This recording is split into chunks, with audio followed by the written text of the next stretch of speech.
In Hollywood's golden era, few actors stood as tall, literally and symbolically, as Charlton Heston. He wasn't just a leading man. He was a force, chiseled like granite, king of the biblical epic, and a man so devoted to his craft that his presence could silence a room before he even spoke a line. But while his on-screen persona was carved in stone, his off-screen legacy was etched in something far less polished: conflict. Hidden behind the polished robes of Ben Hur, the stern confidence of the Ten Commandments, and the primal fear of Planet of the Apes was a man who believed in order, in discipline, in hierarchy. And when others didn't share that belief, whether in film, politics, or the future of Hollywood, Charlton Heston didn't back down. These aren't just stories about actors who disagreed. These are stories of the 7 actors Charlton Heston hated, and who may have hated him in return. 1. Marlon Brando. The clash between Charlton Heston and Marlon Brando was more than a feud. It was a war between 2 different worlds. Brando was Hollywood's agent of chaos, rebellious, unpredictable, overflowing with emotional fire. Heston, on the other hand, was the embodiment of discipline. To Brando, acting was an emotional explosion. To Heston, it was a battlefield. Every line was delivered with precision, every camera angle rehearsed. The way he walked on set was how a general marches into war. So when Heston learned Brando had openly mocked him in an interview, saying Heston represented a kind of stale, dead Hollywood, it triggered something deeper than artistic disagreement. Heston fired back, claiming Brando was the most overrated actor of his time, brilliant but lost in himself. Their worlds would have collided in mutiny on the Bounty, but Heston reportedly turned down an offer to appear in the film simply because Brando was involved. Years later, when Brando took a stand against Hollywood by refusing his Oscar, Heston said Brando spit on the very industry that built him. This was never just personal. It was a duel of legacies. 2. Jane Fonda. Some Hollywood rivalries are silent glances across a premiere room. This one was a full-on public brawl during the Vietnam War. America was tearing at the seams, and so was Hollywood.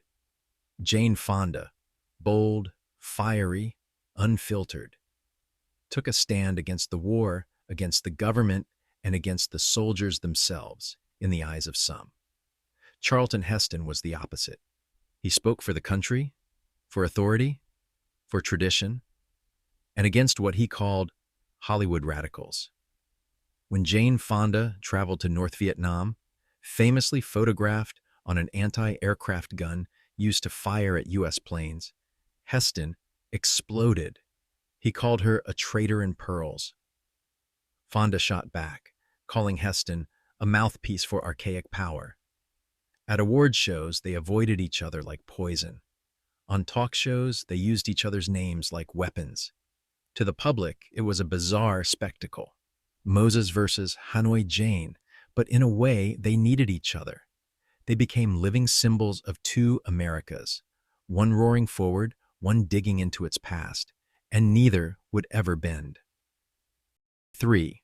Burt Reynolds.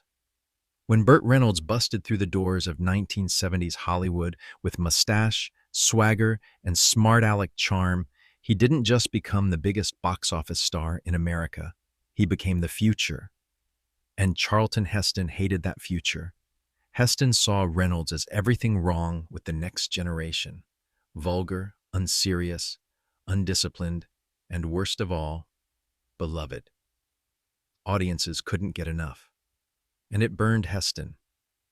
One night in the late 1970s, Heston appeared at an event where Reynolds cracked a joke. Heston plays Moses. I play guys your mom hopes you don't date. The crowd roared. Heston didn't. In interviews, Heston began referencing Hollywood's declining moral culture, and more than once named Reynolds indirectly as the face of that decline. Reynolds later fired back in his memoir. Heston was a monument, solid, unmoving, but even monuments get rusty. They lived long enough to outlast their own eras, but their feud never softened. 4. George C. Scott. If Charlton Heston was a general in Hollywood, then George C. Scott was a bomb. Explosive, confrontational, brilliant, and sometimes flat out dangerous.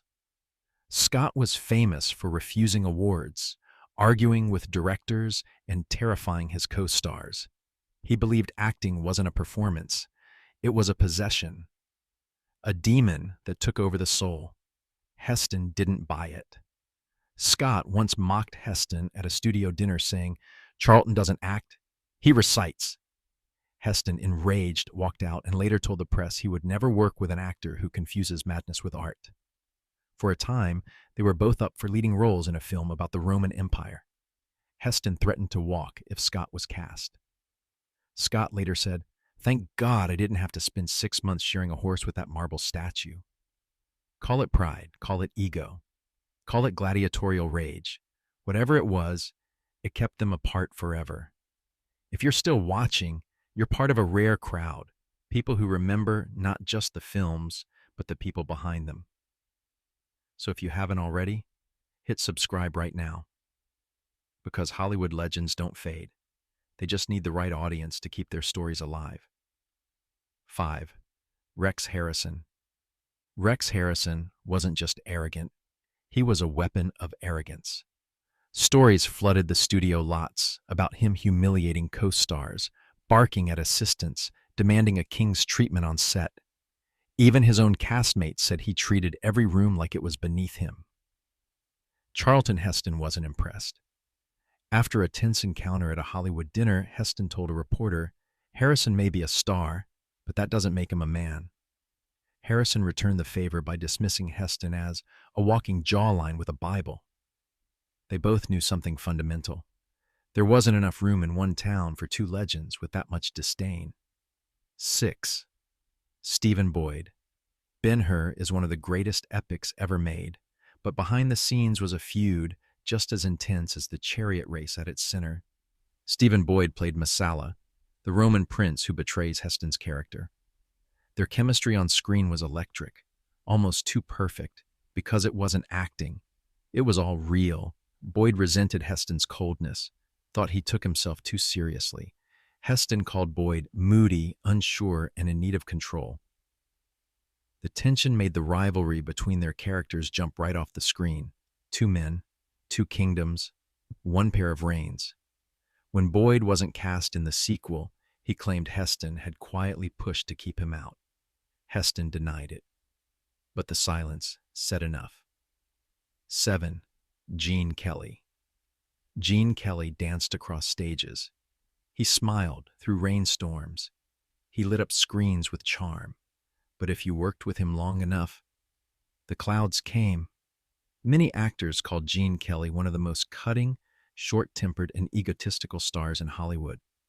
Heston met Kelly early in his career and immediately saw someone he didn't respect. Kelly, for his part, thought Heston was stiff, emotionally frozen. Their disagreement wasn't violent. It wasn't public. It was worse. It was a quiet, mutual hatred that made sure they would never share a single frame of film. Charlton Heston was a man who lived his life by a code. Whether he was holding stone tablets as Moses or riding into war as Judah Ben Hur, Heston believed in the ideals he played on screen: honor, discipline, strength, and above all, respect.